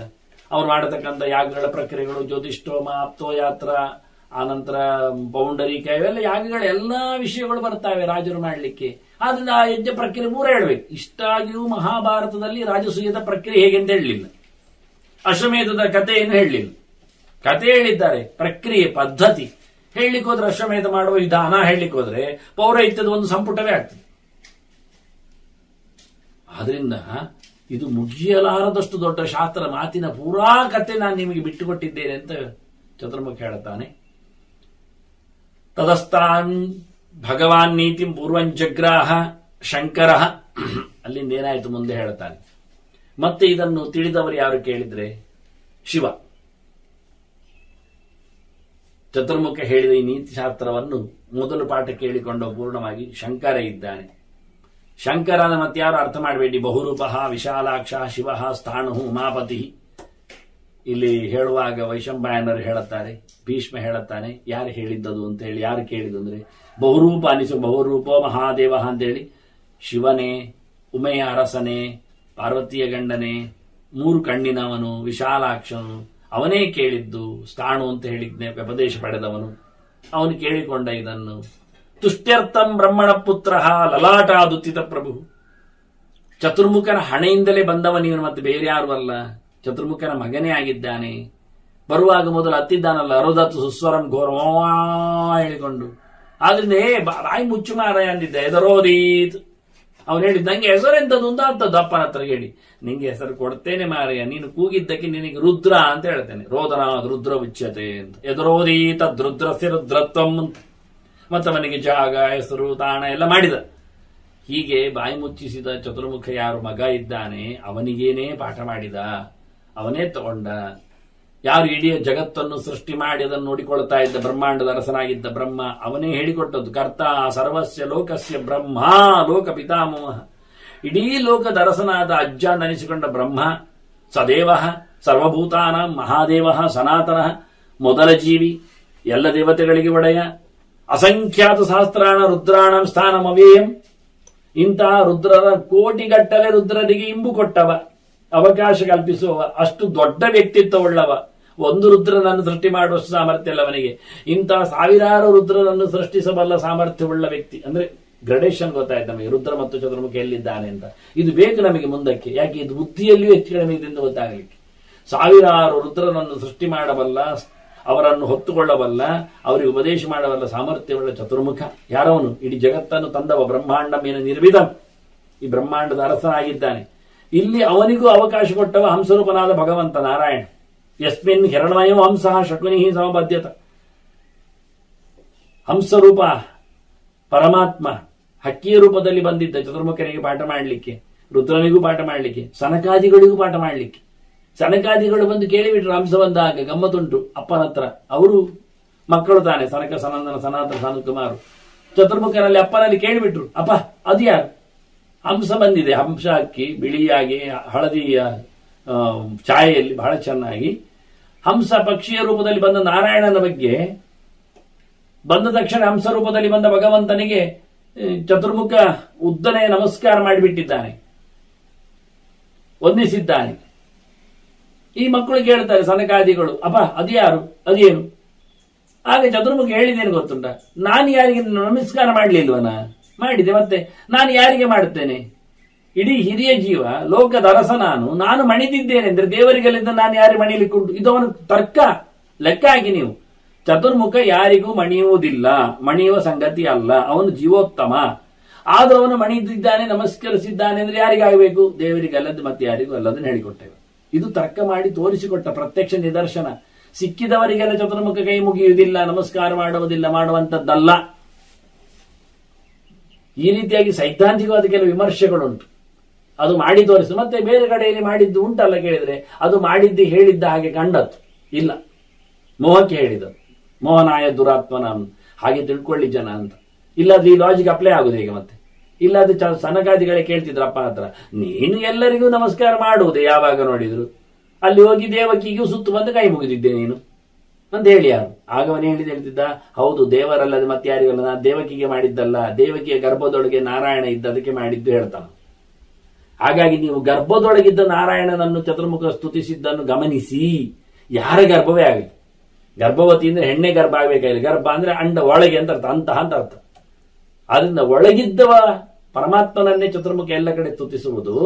ಅದರಿಂದ ಹಂಸನನ್ನು ಸ್ತುತಿಸಿದ, ಕಂಡ, ಆ ಹಂಸ ಪಾಠ ಮಾಡಿದ್ದ ಚತುರ್ಮುಖನಿಗೆ, ಇವರಿಗೂ ಉಪದೇಶ ಮಾಡಿದ್ದ ವಿಷ್ಣು. ಹಾಗಾಗಿ ಅಂತಹ ಹಂಸನಿಂದ ಅನುಗ್ರಹೀತನಾದ ಚತುರ್ಮುಖ ತನ್ನ ಮಗನಾದ ಶಿವನಿಗೆ, ಪಾರ್ವತಿಪತಿಗೆ ಈ ಸಂಗತಿಯನ್ನು ಮತ್ತೆ ಹೇಳಿಕೊಟ್ಟಿದ್ದ. ಹೀಗಾಗಿ ಇಲ್ಲಿ ಮತ್ತೆ ಸಾವಿರಾರು ರುದ್ರನಿಗಿಂತ ಮಿಗಿಲು ಚತುರ್ಮುಖ ಗೊತ್ತಾದಾಗ ಭಗವಂತನಿಗಿಂತ ಎಷ್ಟು ಸಣ್ಣವ ಚತುರ್ಮುಖ, ರುದ್ರನಿಗಿಂತ ಎಷ್ಟು ದೊಡ್ಡ ಚತುರ್ಮುಖ ಗೊತ್ತಾಗಿದೆ ಮಧ್ಯದಲ್ಲಿ. ಆದ್ರಿಂದ ರುದ್ರ ಸಾವಿರಾರು ಕೆಳಗಿದ್ದಾನೆ. ಅಂತಹ ಶಿವ ಏನು ಮಾಡಿದ? ಅವನಿದನ್ನು ಲೋಕಕ್ಕೆ ಕೊಟ್ಟ, ಇಂದ್ರನಿಗೆ ಹೇಳಿಕೊಟ್ಟ. ಇಂದ್ರ ಕಲಿಯುವಾಗದಕ್ಕೆ ವಿಶಾಲಾಕ್ಷ ಶಾಸ್ತ್ರ ಅಂತ ಹೆಸರು ಬಂತು. ವಿಶಾಲಾಕ್ಷನಾದ ಶಿವ ಹೇಳಿದ ಶಾಸ್ತ್ರ ಅದು. ಆ ವಿಶಾಲಾಕ್ಷ ಶಾಸ್ತ್ರ ಎಷ್ಟು ದೊಡ್ಡದಿತ್ತು ಕೇಳಿದ್ರೆ, ಅವನು ಕೊಟ್ಟದ್ದು 1,00,000 ಅಧ್ಯಾಯಗಳದ್ದು. ಇವ ಕೊಟ್ಟದ್ದು 10,000 ಅಧ್ಯಾಯಕ್ಕೆ ಕೊಟ್ಟ. 10 ಕಟ್ 10 ಇದೆಂದು 1/10, 10ನೇ ಒಂದು ಅಂಶ ಮಾತ್ರ ಹೇಳಿದ. 90% ಹೋಯ್ತು ಚತುರ್ಮುಖ. ಅದಕ್ಕೆ ಹೇಳಿದ್ದು ಸಾವಿರಾರು ರುದ್ರರ ಜೊತೆಯಲ್ಲಿ ಚತುರ್ಮುಖನನ್ನು ಹೋಲಿಸಬಹುದೇನೋ ಹೇಳಲಿಕ್ಕೆ ಹೊರಟದ್ದು. ಹಾಗಾದ್ರೆ ಎಷ್ಟು ಜೋರಿದ್ದಾನೆ ಚತುರ್ಮುಖ ಅಂತ. ಮುಖ್ಯಂತಿಯಂ ಸೂರಯ ಹೇಳಿದ್ದಾಗೆ ಚತುರ್ಮುಖನಿಂದ ಶಿವನಿಗೆ ಬಂದಾಗಲೇನೆ ಅದು ರೆಡ್ಯೂಸ್ ಆಯಿತು. ಹಾಗಾಗಿ ಶಿವನಿಂದ ಇಂದ್ರನಿಗೆ ಹೋದಾಗ 10,000ಕ್ಕೆ ಬಂತು. ಚತುರ್ಮುಖ ಒಂದಿಷ್ಟು ಕೊಟ್ಟ ಶಿವನ ತಲೆಯಲ್ಲಿ, ಆದ್ರೆ ಶಿವನ ತಲೆಯಲ್ಲಿ ಉಳಿದದ್ದು ಕೇವಲ 10% ಮಾತ್ರ. ನಾವತ್ತು 35% ಪಾಸ್ ಅಂತೇವೆ. ಈಗ ಶಿವನನ್ನು ನಾವು 10%ಗೆ ಪಾಸ್ ಹೇಳ. 10,000 ಅಧ್ಯಾಯಗಳಲ್ಲಿ ಶಿವ ಇಂದ್ರನಿಗೆ ಕೊಟ್ಟದನ್ನು, ಆನಂತರ ಇಂದ್ರ ಅದನ್ನು ಲೋಕಕ್ಕಾಗಿ ಪ್ರಚಾರ ಮಾಡಿದ. ಲೋಕಕ್ಕೆ ಪ್ರಚಾರ ಮಾಡುವಾಗ ಇಂದ್ರನ ಕೈಯಲ್ಲಿ 5,000 ಅಧ್ಯಾಯಗಳಷ್ಟಾಯಿತು. ಅರ್ಧಕ್ಕರ್ಧ 50% ಇಲ್ಲ ಆಯ್ತು. ಮತ್ತೆ ಅದನ್ನು ಬೃಹಸ್ಪತಿ ಪಾರಸ್ಪತ್ಯ ಶಾಸ್ತ್ರ ಅಂತ ಹೇಳಿಕೊಂಡು ಇಂಟ್ರೊಡ್ಯೂಸ್ ಮಾಡಿದ ಗುರು. ಅದು 3,000 ಅಧ್ಯಾಯದಲ್ಲಿ ಆಯಿತು. ಮತ್ತೆ ಶುಕ್ರಾಚಾರ್ಯ ಅದನ್ನು ಇಂಪ್ಲಿಮೆಂಟ್ ಮಾಡಿದ್ರು ತಮ್ಮ ಪಾಳೆಯಕ್ಕೆ, ಅಸುರರಿಗೆ ಅಂತ ಲೆಕ್ಕದಲ್ಲಿ. ಅದು 1,000. ಯಾಕೆ ಅವರಲ್ಲೆಲ್ಲ ದೇವರ ಪೂಜೆಯಕ್ಕೆ ಪ್ರಕ್ರಿಯೆಗಳೆಲ್ಲ ಇಲ್ಲೇ ಇಲ್ಲ, ಅಲ್ಲಿ ಕೇವಲ ಎಲ್ಲ ಲಿಂಗಗಳಲ್ಲೇ ಮುಗಿದೋದು. ಹಾಗಾಗಿ 1,000 ಅಧ್ಯಾಯ ಉಳ್ಳದ್ದು ಶುಕ್ರಾಚಾರ್ಯರ ಕೈಯಲ್ಲಿದೆ. ಬೃಹಸ್ಪತ್ಯಾಚಾರ್ಯರಲ್ಲಿ 3,000 ಅಧ್ಯಾಯ ಇತ್ತು. ಇಂದ್ರನಲ್ಲಿ 5,000 ಅಧ್ಯಾಯಕ್ಕೆ ಆಯ್ತಾ ಇದು ನೋಡಿ. ರುದ್ರನಲ್ಲಿ 10,000 ಅಧ್ಯಾಯದಲ್ಲಿ ಉಂಟು. ಎಷ್ಟು ಕಮ್ಮಿ ಆಯ್ತು ನೋಡಿ ಲೋಕಕ್ಕೆ ಬಂದಾಗ. ನೋಡಿ, ಖಾಲಿ ಶುಕ್ರಾಚಾರ್ಯರ ಅಸುರಪಾಳ್ಯದಲ್ಲೇ 1,000 ಅಧ್ಯಾಯಕ್ಕೆ ಬಂದ್ರೆ, ಇನ್ನು ನಮ್ಮ ಲೋಕಕ್ಕೆ ಬಂದಾಗ 1,000 ಅಧ್ಯಾಯದ್ದು 100ಕ್ಕೆ ಬರ್ತದೆ. 100 ಅಧ್ಯಾಯ ಆಗ್ತದೆ. 1,000 ಅಧ್ಯಾಯದ್ದು ಹೋಗಿ ಎಲ್ಲಿ 1,00,000 ಅಧ್ಯಾಯ ಹೋಗಿ ಎಲ್ಲಿ 1,000ಕ್ಕೆ ಬಂದು ನೋಡಿ. 100ನೇ ಒಂದು ಅಂಶಕ್ಕೆ ಇಳಿಯಿತು. ಇಲ್ಲಿ ಮತ್ತೆ ನಮ್ಮ ಹತ್ತಿರ ಬಂದಾಗ 1,000ನೇ ಒಂದು ಅಂಶಕ್ಕೆ ಹೋಗ್ತದೆ. ಅದಕ್ಕೆ ಆಚಾರ್ಯ ಹೇಳಿದ್ದು ಕೋಟ್ಯಂಶೋಪಿನ ವಿದ್ಯತೆ ಹೇಳಿ. ಇವತ್ತು ನಮ್ಮ ಶಾಸ್ತ್ರ ಲೆಕ್ಕಾಚಾರ ಮಾಡ್ಲಿಕ್ಕೆ ಹೋದ್ರೆ, ನೋಡ್ಲಿಕ್ಕೆ ಬಂದ್ರೆ ಕೋಟಿಯಲ್ಲಿ ಒಂದು ಅಂಶವೂ ಸಿಗುವುದಿಲ್ಲ ಅಂತ ಹೇಳಿ, ಅಷ್ಟು ಕಮ್ಮಿ ಆಗಿಬಿಟ್ಟಿದೆ. ಏವಂ ಲೋಕಾನುರೋಧೇನ, ಅದರ ಲೋಕದಲ್ಲಿಯೂ ಯಾಕೆ, ಲೋಕದ ಜನರ ಯೋಗ್ಯತೆಯನ್ನು ನೋಡಿಕೊಂಡು ಇದು ರೆಡ್ಯೂಸ್ ಆಗುವುದು. ಅಷ್ಟು ಮಾತ್ರ ಅಲ್ಲ, ಸಂಕ್ಷಿಪ್ತ ಆಯುರ್ವಿಜ್ಞಾಯ, ಅವರ ಆಯುಷ್ಯವನ್ನು ನೋಡಿ ಕಮ್ಮಿ ಮಾಡಿದ್ದಂತೆ. ಎಷ್ಟೋ ಜನರಿಗೆ ನಾವು 10 ವರ್ಷದ ಪೂಜಾ ಪದ್ಧತಿ ಹೇಳ್ತೇನೆ ಹೇಳಿದ್ರೆ 10 ವರ್ಷದ ಆಗುದಿಲ್ಲ. ಈಗ ಆಯುಷ್ಯ ಕಾರಣ 1 ವರ್ಷದ ಪೂರ್ಣವಾದ ಪ್ರಕ್ರಿಯೆ ಹೇಳಿದ್ರೆ 1 ವರ್ಷ ಮಾಡ್ಲಿಕ್ಕೆ ಉಂಟ ಅಲ್ಲ. ನಾನು ನೀವು ತಮಾಷೆ ಮಾಡಿದಾಗ ಕಾಣ್ತದಲ್ವಾ. ನೋಡಿ, ಒಬ್ಬ ಸತ್ತ, ಎಷ್ಟು ದಿವಸ ಕೆಲಸ ಮಾಡ್ಲಿಕ್ಕೆ ಉಂಟು ಅವನಿಗೆ ಹೇಳಿ? ಸತ್ತ ದಿನದಿಂದ ಶುರುವಾಗಬೇಕಾ ಕೆಲಸ? ಈಗ ಸುಡುವುದೊಂದು ಆವತ್ತು ಮಾಡಿಬಿಡ್ತಾರೆ. ಆ ನಂತರ ಬೇಕಿದ್ದರೆ ಅಸ್ಥಿಯನ್ನು ಹೆಕ್ಕುವುದೊಂದು ಕೆಲಸ ಮಾಡ್ಯಾರು. ಮತ್ತೆ ಅವನಿಗೆ ಪಿಂಡ ಹಾಕ್ಲಿಕ್ಕೋ, ನೀರು ಕೊಡ್ಲಿಕ್ಕೋ, ತರ್ಪಣ ಹಾಕ್ಲಿಕ್ಕೋ ಶುರು ಮಾಡುದು ಯಾವಾಗ? 6-7 ದಿವಸ ಕಳೆದ ಸತ್ತು 1 ವಾರ ಆದ ನಂತರ ದುಡ್ಡೆಲ್ಲ ಒಟ್ಟು ಮಾಡಿ ಎಲ್ಲರನ್ನು ಕರೆದು ಮತ್ತೆ ಎಲ್ಲಿ ಹಾಕುವುದು ಪಿಂಡ ಅಂತ ಲೆಕ್ಕಾಚಾರ ಮಾಡಿ ಎಲ್ಲಿ ಕಡಿಮೆ ಬರ್ತದೆ ಅಂತ ನೋಡಿಕೊಂಡು, ಇದು ನಡೆದ ಘಟನೆಗಳ ಬಗ್ಗೆ ನಾನು ಹೇಳಿದ್ದು, ಎಲ್ಲಿ ಬಜೆಟ್ ಕಡಿಮೆ ಆಗುತ್ತೆ ಅಂತ ಅವ್ರು ಕೇಳಿದ್ರು. ಒಂದ್ಸತಿ ಒಂದು ಕಡೆಯಲ್ಲಿ ಕಂಪೇರ್ ಮಾಡುವಾಗ ಉಡುಪಿಗೂ ಮತ್ತೊಂದು ಕಡೆಗೂ ಕಂಪೇರ್ ಮಾಡುವಾಗ ನಮ್ಮವರದ್ದೇ ಒಂದು 30-35 ಸಾವಿರ ಏನೋ ಡಿಫರೆನ್ಸ್ ಬಂತಂತೆ ಅವರಿಗೆ. ಕೊನೆಗೆ ಅವರು ಅದನ್ನು ಬಿಟ್ಟು ಬೇರೆ ಕಡೆ ಮಾಡಿದ್ರಂತೆ. ಯಾಕೆಂದ್ರೆ ಅಷ್ಟಾದ್ರೂ ಒಂದು ಉಳಿತಾಯ ಆಯ್ತಲ್ಲ ಅಂತ. ಅದರಲ್ಲಿ ಬದುಕಿದ್ದವನಿಗೆ ಮತ್ತು ಉಳಿಸುವ ಕತೆ. ನಾಳೆ ಇವ ಸತ್ತಾಗಲು ಹಾಗೆ ಮಾಡ್ತಾರೆ ಪಿಂಡ ಹಾಕುವಲ್ಲಿ. ಹಾಗಾಗಿ 7-8ನೇ ದಿನದಲ್ಲಿ ಶುರು ಮಾಡ್ತಾನೆ, 3-4 ದಿನದಲ್ಲಿ ಎಲ್ಲವನ್ನು ಮುಗಿಸ್ತಾನೆ. ಮತ್ತೆ ಪ್ರತಿ ತಿಂಗಳು ಅವ ಪ್ರೇತ ಒಂದೊಂದು ಯಮನ ಪಟ್ಟಣದಲ್ಲಿ ಹೋಗಿ ಎಂಟ್ರಿಯಾಗಿ ಮುಂದೋಗ್ಲಿಕ್ಕುಂಟು. ಹಾಗೆ 16 ತಿಂಗಳು 16 ಪಟ್ಟಣ ನೋಡಿ ಆತ ಯಮ ಪಟ್ಟಣದಲ್ಲಿ ನಿಲ್ಲಿಕ್ಕೆ 16 ಶ್ರಾದ್ದಗಳಾಗಬೇಕು. ಮತ್ತೆ ಸೇರಿ 12 ತಿಂಗಳ ನಂತರ 1 ವರ್ಷಕ್ಕೆ ಇವ ಏನ್ ಮಾಡ್ತಾನೆ, ಈಗಲೇ ಹಾಕಿ ಹೋಗ್ತಾನೆ. ಒಂದೇ ದಿನದಲ್ಲಿ ಎಲ್ಲ ಮುಗಿಸಿ. ಇದೇನಾಯ್ತು ಕೇಳಿದ್ರೆ, ನಾವೊಂದು ವಾರ ಊರಲ್ಲಿ ಇಲ್ಲ, ಹೋಗ್ತೇವೆ ಹೊರಗೆ ಅಂದಾಗ 1 ವಾರದ ಪೂರ್ತಿ ಮನೆಯಲ್ಲಿ ನುಂಗಿ ಹೋದಾಗೆ ಆಗ್ತದ? ಮಾಡ್ತೇವೆ ಹಾಗೆ? ದಿನ ತಿನ್ನುವುದು ದಿನ ಬೇಡವಾ? ದಿನ ಮೀಯುವುದು ದಿನ ಬೇಡವಾ? ಈ ಗತಿಸಿದವನ ಕಥೆಯನ್ನು ಕೇಳಿದ್ರೆ ಹೀಗೆ ಸತ್ತವನಿಗೂ, ಸತ್ತ ನಂತರ ಆಯ್ತಲ್ಲ, ಇದ್ದವನಿಗೂ ಬೋಧ ಬರುವುದಿಲ್ಲ, ನಾಳೆ ಸತ್ರು ನನಗೆ ಹೀಗೆ ಮಾಡ್ತಾರೆ ಜನ ಅಂತೇಳಿ. 16 ಪಿಂಡಗಳನ್ನು, 16 ಮಾಸ ಶ್ರಾದ್ದಗಳನ್ನು ಒಂದೇ ದಿನ ಎಲ್ಲ ಅಪಘರ್ಷ ಮಾಡಿ ಮುದ್ದೆ ಹಾಕಿ, ಯಾವುದೋ ಕೆಲವು ಸಂದರ್ಭಕ್ಕೆ ಅದನ್ನು ಹೇಳಿದ್ದಾರೆ. ಮನೆಯಲ್ಲಿ ಎಲ್ಲಿಯೋ ಮಂಗಳ ಕಾರ್ಯ ಉಂಟಾ ಅಂದ್ರೆ ಅನಿವಾರ್ಯ ಆದ್ರೆ ಹಿಂದೆಲ್ಲ, ಅಥವಾ ಸಾಯುವುದೋ ಅಥವಾ ಹುಟ್ಟುವುದೋ ಇನ್ನಿತರ ಕರ್ಮಾಂಗಗಳು ಸೀಮಂತವೋ ಬಂದಾಗ. ಇದೆಲ್ಲ ಅಲ್ಲದೆಯೇ ಈಗ ಮಾಮೂಲಿಯಾಗಿ ಬಿಟ್ಟಿದೆ. ಸತ್ತವನ ಗೋಳು ಕೇಳುವವರಿಲ್ಲ, ಅವನ ಕರ್ಮಾಂಗಗಳಿಗೆಲ್ಲ ತಿಲಾಂಜಲಿ ಬಿಟ್ಟಿದ್ದೇವೆ ನಾವು ಬದುಕಿದ್ದಾಗಲೇ. ಹೀಗೆ ಕಡಿಮೆ ಆಗೋಗುತ್ತೆ ಹೇಳಿ ನಾವು ನಿಮಗೆ, ರೆಡ್ಯೂಸ್ ಆಗೋದೆ. 12 ದಿನಗಳ ಕಾಲ, 1 ವರ್ಷಗಳ ಕಾಲ ಮಾಡುವ ಒಬ್ಬ ಗತಿಸಿದವನ ಕರ್ಮಾಂಗಗಳು ಏನಿವೆ, 1 ವರ್ಷ ಮಾಡುವಂಥದ್ದು, ಸಂವತ್ಸರಿಕ ಶ್ರಾದ್ದದವರೆಗೆ ಮಾಡುವಂಥದ್ದನ್ನು ನಾವು 10 ದಿನದ ಒಳಗೆ ನಿಲ್ಲಿಸಿಬಿಟ್ಟೆವು. 300-400 ದಿನದ ಕೃತ್ಯವನ್ನು 10 ದಿನ 15 ದಿನದ ಒಳಗೆ ಎಳೆದು ತಂದಿದ್ದೇವೆ ಅಂದರೆ, ಇವರು 1000 ಅಧ್ಯಾಯವನ್ನು 1000ಕ್ಕೆ ತಂದದ್ದು, 1 ಅಧ್ಯಾಯಕ್ಕೆ ತಂದದ್ದು ತಪ್ಪಲ್ಲ. ಆಯುರ್ವಿಜ್ಞಾಯ ಸಂಕ್ಷಿಪ್ತ, ಮನುಷ್ಯನ ಆಯುಷ್ಯ ಕಮ್ಮಿ ಆದದ್ದು ನೋಡಿ ಪಾಠವು ಕಮ್ಮಿ ಮಾಡಿದ್ರಂತೆ, ಚಿಂತನೆ ಕಮ್ಮಿ ಮಾಡಿದ್ರಂತೆ. ನೋಡಿ, ಹೊಡೆಯುವ ದಂಡೇನು ಸಣ್ಣದಾಗಲಿಲ್ಲ, ಗೋಲೇನು ಸಣ್ಣದಾಗಲಿಲ್ಲ, ಶಿಕ್ಷೆಯನ್ನು ಕಮ್ಮಿ ಆಗಲಿಲ್ಲ, ಅವ್ರು ಮಾಡುವ ಅನ್ಯಾಯ ಏನು ಕಮ್ಮಿ ಆಗಲಿಲ್ಲ. ಅಯ್ಯೋ ಆಯುಷ್ಯ ಕಮ್ಮಿ ಉಂಟಂತೆ, ಆದ್ರಿಂದ ದೊಡ್ಡ ತಪ್ಪು ಮಾಡಬಾರದು, ಅದು ಮಾಡುವುದಿಲ್ಲ. ಆಯುಷ್ಯ ಕಮ್ಮಿ ಉಂಟಂತೆ, ಆದಷ್ಟು ಬೇಗನೆ ಅನ್ಯಾಯ ಮಾಡಿ ಹೇಳ್ತಾರೆ. ಅನ್ಯಾಯವನ್ನು ಎಗ್ಗಿಲ್ಲದೆ ಮಾಡ್ತಾರೆ.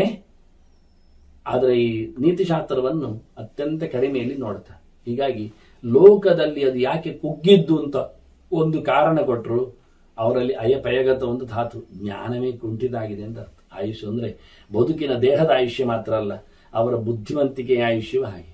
ಅವರು ದಡ್ಡರಾಗಿ ಹೋಗಿದ್ದಾರೆ, ಸ್ವೀಕೃತಿ ಯೋಗ್ಯತೆ ಇಲ್ಲ. ಹಾಗಾಗಿ ಎಂತ ಹೇಳೋದವರಿಗೆ ಅಂತ ಯಾರಿಗೂ ಬೇಡ. 10 ವರ್ಷದ ಪೂಜೆ ಬೇಡ, 1 ವರ್ಷದ ಪೂಜೆ ಬೇಡ. ಸತ್ಯ ಹೇಳೋದಾದ್ರೆ 1 ಹೊತ್ತಿನ ಪೂಜೆಯನ್ನು ಯಾರು ಮಾಡುವುದಿಲ್ಲ. 1 ಹೊತ್ತಿನ ಪೂಜೆ, 1 ಹೊತ್ತು, 1 ಜಾಮ, ಅದು ಇಲ್ಲ. ಈಗ ಏನಾಗಿದೆ ಅಂದ್ರೆ 1 ಗಂಟೆ ಪೂಜೆ ಎಂದು ದೊಡ್ಡ ಸಂಗತಿ ಆಗಿದೆ. 1 ಗಂಟೆ ಜಪಕ್ಕೆ ಪೂಜೆಗೆ ಎಲ್ಲ 10 ನಿಮಿಷದಲ್ಲಿ ಪುಸ್ತಕ ಸಿಗ್ತದೆ. ಈಗ ನೋಡಿ, 10 ನಿಮಿಷದಲ್ಲಿ ಎಲ್ಲ ಮುಗಿಬೇಕು. ಊಟ ಮಾತ್ರ 2 ಗಂಟೆ ಮಾಡ್ತಾರೆ. ಗಡದ್ದಾಗಿ ನಿಂತು ಹೋಟೆಲಿಗೆ ಹೋಗಿ ಅಲ್ಲಿ ಕಾದು ಕುಳಿತು ನೀರು ಕುಡಿದು ಹಪ್ಪಳವು ಸಂಡಿಗೆ ಜಗಿದು ಮಾತಾಡಿ ಕೊನೆಗೆ ಮತ್ತೆ ಬಾಯಿಯೊಳಗೆ ಹಾಕಲಿಕ್ಕೆ ಉಂಟಾರೆ. ಅದೆಲ್ಲ ಮುಗಿಸಿ ಬಂದಾಗ ಗಮ್ಮತ್ತಲ್ಲಿ ನೋಡಿ, ದೇವರ ಪೂಜೆ, ದೇವರ ಜಪಕ್ಕೆ 2-10 ನಿಮಿಷದ ಕತೆ. ಸಂಕ್ಷಿಪ್ತ ಪೂಜಾ ಪದ್ಧತಿ ಕೊಡಿರಿ, ಸಣ್ಣದು ಜಪ ಮಾಡಿ ಇರ್ಲಿಕ್ಕೆ ಹೇಳಿಕೊಡಿರಿ.